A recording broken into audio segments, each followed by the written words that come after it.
ఇప్పుడు అంటే ఒక మాట ఏంటంటే పేర్కొనడం అంటే న్యాయస్థానం గుర్తించింది బాగుంది, మన హైకోర్టు వాస్తవాన్ని గుర్తించింది. ఏంది ఈ బ్యాంకులకు బడాబాబులు అంటే ఉదాహరణకు ఆ విజయ్ మాల్యా అనేటోడు ఒకడు ఉన్నాడు. వాడేదో మొన్న సందర్భం వచ్చింది కానీ మాట్లాడాలి, వాడేదో మొన్న ఒక ఇంటర్వ్యూ ఇచ్చినందుకు మొత్తం ఈ కుర్రకారులకు ఆకతాయిలకు కొందరు ఉంటారు కదా, సబ్జెక్టు తెలియదు, వాస్తవాలు తెలియదు, వాడేదో ఒక 4 మాటలు చెప్పంగానే వాడికి ఫ్యాన్లు అయిపోయారు, వాడికి అభిమానులు అయిపోయినరు. వాడి దేశంలోని సంపదను ఒక 10,000 కోట్లు ఒక 20,000 కోట్లు కొల్లగొట్టుకొని పోయిండ్రా భయ్. 4 మాటలు వాడు మంచిగా చెప్పంగానే 4 మాటలు వాడు తప్పు చేయండి ఎవడానంటే తప్పు చేయండి ఎవడని అనగానే అక్కడ ఇంటర్వ్యూ చేసే వ్యక్తి అడిగిండు విజయ్ మాల్యాను, మీరు తప్పు చేయలేదా అనంటే తప్పు చేయండి ఎవరు చెప్పండి, తప్పు చేయండి ఎవరు చెప్పండి అంటే అవతలోడు తప్పు చేస్తే నువ్వు తప్పు చేయాలని రూల్ ఉన్నదా? అవతలోడు తప్పు చేస్తే నువ్వు తప్పు చేయాలని రూల్ ఉన్నదా? లేదు కదా. అట్లాంటి అంటే నేను బరాబర్ తప్పు చేసినా అని చెప్పుకునేటోనికి కూడా ఇవాళ అభిమానులు అయిపోతూ ఉన్నారంటే మన మేధస్తు మన ఆలోచన శక్తి ఏడున్నదో ఒకసారి ఆలోచించుంటారు. తప్పు చేసిరంటే ఆయన బట్టలోడు తీసి కొట్టాలి. వాస్తవానికి ఇవాళ విజయ్ మాల్యా అంత స్వేచ్ఛగా అంత స్వాతంత్రంగా తిరుగుతూ ఉన్నాడు, ఇట్లా ఇంటర్వ్యూలు ఇవ్వగలుగుతున్నాం అంటే దీంట్లో ప్రభుత్వ హస్తాలు కూడా ఉంటాయి. ఏ ప్రభుత్వ హస్తం లేకుండా విజయ్ మాల్యాకి ఎవరు సపోర్ట్ చేయకుండా ఆడంత ధైర్యంగా ఉండడం అనేది వాస్తవం. అట్లాంటి రాజకీయ నాయకుల భర్త కూడా పట్టాలి కదా. ఇప్పుడు కోర్టే చెప్తా ఉంది, న్యాయస్థానమే చెప్తా ఉన్నది, ఈ యొక్క బ్యాంకింగ్ల నుంచి ఎవరైతే డబ్బులు ఎగ్గొడతారో బడాబాబులు, ఆ బడాబాబులు ఎగ్గొట్టినప్పుడు జరిగే నష్టాన్ని సామాన్యుల మీద ఆ ట్యాక్స్ అని ఈ ట్యాక్స్ అని ఆ ఛార్జీలు ఈ ఛార్జీలని బ్యాంకులు విధిస్తున్నాయని చెప్తా ఉన్నారు. దానికి ఒక అరికట్ట అనేది కూడా వేయాలి కదా, ఒక అడ్డువేత అనేది కూడా వేయాలి కదా, యాక్షన్స్ తీసుకోవాలి. మరి కోర్టు చెప్పడం వరకు బాగున్నది, మరి ఇంప్లిమెంటేషన్ కూడా ఉండాలి, వేయొద్దని చెప్పాలి. మనం ఏమనుకుంటామంటే ఉదాహరణకు చూడండి, నేను ఒక సినిమా చూసిన, సినిమా పేరు ఎగ్జాక్ట్లీ ఐడియా లేదు కానీ ఇప్పుడు మీరే లెక్కేసుకోండి క్యాలిక్యులేటర్లా. మనం ఏమనుకుంటామంటే బ్యాంకు ఇప్పుడు ఉదాహరణకు నాకు ₹1 కట్ చేస్తుంది, ₹1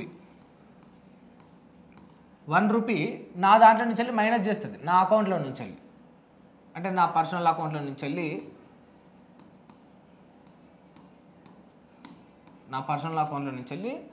బ్యాంక్ మేనేజర్ కట్ చేస్తారు. ఉదాహరణకు ఎస్బీఐ అనుకోండి.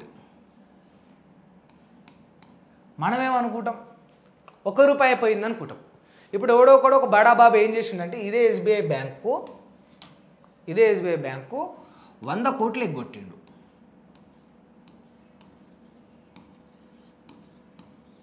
100 కోట్లు మాట ఒక బిజినెస్ మ్యాన్ ఇదే ఎస్బీఐ బ్యాంకు 100 కోట్లు ఎగ్గొట్టిండు అనుకోండి.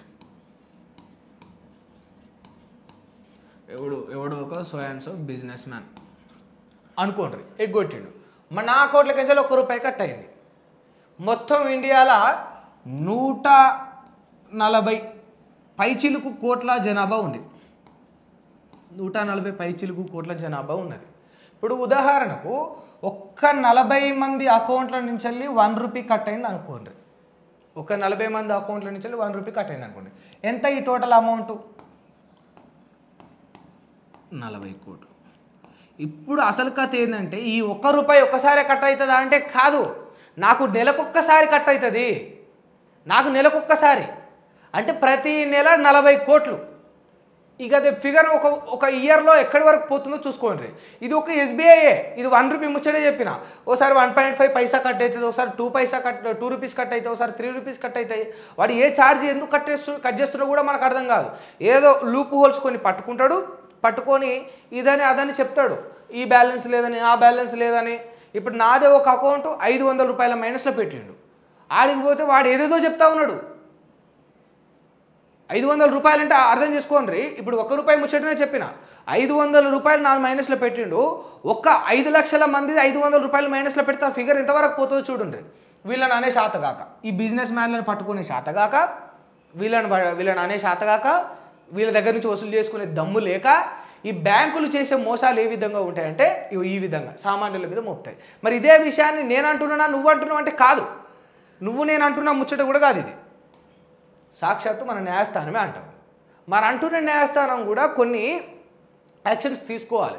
మీరు సామాన్యుల మీద విధిస్తూ ఉన్నారు తప్పు అని చెప్పడమే కాదు, ఎందుకంటే ఖచ్చితంగా దానిపైన యాక్షన్స్ తీసుకోవాల్సిన బాధ్యత కూడా న్యాయస్థానాలకు ఉంటుంది. ఎందుకంటే తీసుకోలేదనుకో చెప్పిండ్రు బ్యాంకులు ఆపుతాయి, ఇప్పుడు ఛార్జీలు విధించడం ఆపుతాయి కదా. వాడి బుద్ధే అంతా, దానికి అడ్డుకట్ట ఖచ్చితంగా కోర్టు వేయాల్సి ఉంటుంది.